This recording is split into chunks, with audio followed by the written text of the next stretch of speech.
E hoje a gente começa com a campanha de Lula, candidato do PT à presidência.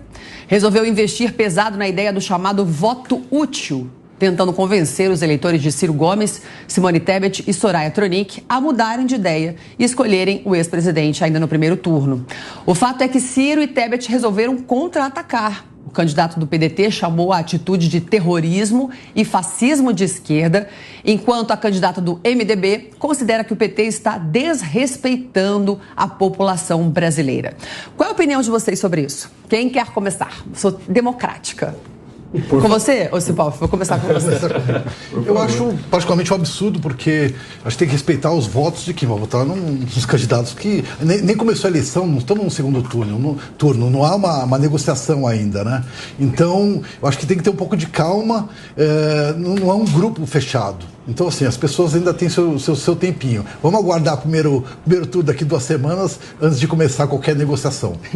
Alexandre, vou com você.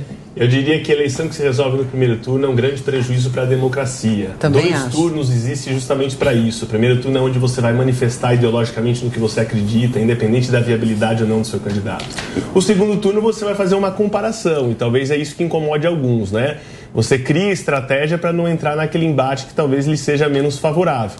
Então, o que me parece que acontece hoje é a campanha do ex-presidente Lula, candidato do PT, com medo de fazer um embate direto e se resgatar aquelas questões que possam vir a respeito de corrupção, enfim, todas essas questões. Então, a resolução no primeiro turno é o encurtamento do debate, que é muito mais acirrado no segundo turno, em que pese a gente está vivendo eleições polarizadas, mesmo assim, um segundo turno vai viabilizar muito mais o aprofundamento do debate do que uma resolução no primeiro. A Simone Tebet ficou bem brava com essa declaração dele, falou que é uma falta de respeito, apesar de já ter falado que vai apoiá-lo no segundo turno. Isso é verdade. O Leonardo sempre fala que não é verdade. A gente já discutiu isso. A gente já discutiu isso no Linha de Frente, numa outra oportunidade. Mas aí fica... No primeiro turno fica meio que essa aparência, né? Todo mundo meio que, me respeite, porque eu ainda tenho chance. Independente. Mas todo mundo sabe que provavelmente o segundo turno é Lula e Bolsonaro. Eu diria que todo candidato, na verdade, no primeiro turno já pensa em quem ele vai estar no segundo se ele não for, né? Você acha isso, Alexandre? Isso já tá. A gente que trabalha com campanhas e atende candidatos sabe que não. Fora das câmeras e dos microfones, isso já acontece nas reuniões políticas. Olha, porque se tudo der certo ou errado, evita bater tanto nesse, ou evita falar muito mal daquele para ter caminho de construção para lá. Mas senão fica chato. Eu tenho a impressão que o Ciro não faz muito isso. Ele tá meio que jogando pra torcida, pra galera. Ele já deve ter comprado a passagem dele pro país que ele vai. Será que ele vai pra Paris de novo? O Ciro já tem... O Lula falou. O Ciro já tem fim de ano certo em Paris, né? Mas é isso mesmo, porque é evidente que todos eles sabem. O Ciro sabe, a Simone sabe que se tiver segundo turno, vai ser entre Lula e Bolsonaro. Não tem pra ninguém. Eles insistem e ficam insistindo, porque o Ciro, ele tá... Eu tenho um profundo respeito pelo Ciro, pela trajetória do Ciro. Agora, ele tá num completo devaneio, ele tem questões pessoais com Lula, com pessoas do PT, e fica realizando uma série de ataques.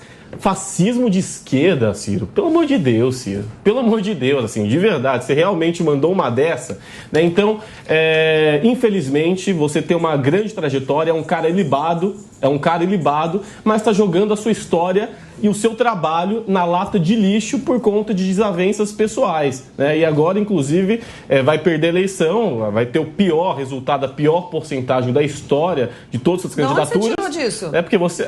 isso é evidente, vamos ver. De onde você tirou esse dado? Eu só quero saber. Que o Ciro vai ter a pior porcentagem? Não, uma dedução minha, não é um dado. Tá. A eleição é dia 2 de outubro. Mas eu tenho certeza. Pode cravar aqui, depois vocês voltam em outro programa e me perguntem. O Ciro vai ter a pior porcentagem que ele teve até hoje, desde a década de 90, quando ele era candidato, né? Porque ele é um candidato profissional à presidência da República. Então, é lamentável, é evidente que se houver segundo turno, porque pelo que as pesquisas indicam, a eleição pode ser resolvida por conta da polarização ainda no primeiro turno. O presidente Lula, na última pesquisa, teve 51% dos votos. É formalidade, presidente Lula, presidente Bolsonaro, presidente Fernando Henrique, a gente se refere a presidente. Eu não me refiro. Como nos Estados Unidos, né? Eles não falam former president, eles falam president, que é uma mera formalidade, algo cerimonial. Mas o presidente Lula, pelo que tudo indica, pode sim ganhar, mas o grande empecilho para que ele não leve a eleição no primeiro turno é justamente esses votos do Ciro, que é um recalcado, e da Simone Tebet. E da Simone Tebet, que é uma mulher ilibada, com uma grande carreira. Porque ela vai apoiar o Lula. Não, tem um grande... Ela nunca disse isso. É muito engraçado isso, né? Ela nunca disse isso. O pessoal de esquerda, ele já vai preparando o terreno, como você falou, né? Mas você é muito bem-vinda. Leonardo, se me permite uma colocação... Você é muito bem-vinda no segundo turno. Não dá para colocar só no outro a responsabilidade de uma vitória não no primeiro turno. O PT teria que fazer algo fundamental, o Lula, mais precisamente, que é o candidato. Assumir aqui e reconhecer os erros publicamente que foram do mandato da Dilma. Ele começou a simular isso numa entrevista no Jornal Nacional recentemente e olhar para a sociedade e falar, olha, eu quero voltar, mas eu admito que o nosso partido errou aqui, aqui e ali. Talvez esse seja um fator que, mais do que o efeito Ciro e Simone, faça com que parte do eleitorado veja que ele reconheceu os erros e ele se propõe a não errar mais nesses pontos. Ninguém é perfeito. O presidente Bolsonaro não é perfeito, o ex-presidente Lula não é perfeito, nenhum de nós somos. Nenhum. Agora, reconhecer os erros e admitir que eles existiram, talvez seja o primeiro ponto que o presidente Lula precisaria fazer para tentar crescer no eleitorado que ele quer. É que não foi erro, né, Alexandre? Foi crime. Né? E tem crime uma... de corrupção e extensão. Léo, você tem que crime? Respeitar as pessoas, por favor. Cada um fala a sua vez. Obrigado. Mas quem que é crime? Foi um crime comprovado, né? Muitos membros do PT presos, né? Hoje eu estava até lendo uma entrevista antiga do Luiz Estevão, ex-senador, foi o primeiro senador a ser cassado na história do Brasil, e ele falando que ele construiu uma prisão, melhorou a Papuda, porque já se sabia que os líderes do PT iam ser presos, ou seja, é um negócio de louco. Ele construiu em 2012, que ele acabou depois ficando preso lá. Então, assim, é só as pessoas pesquisarem um pouco da história para saber que foi um esquema de corrupção endêmico, né?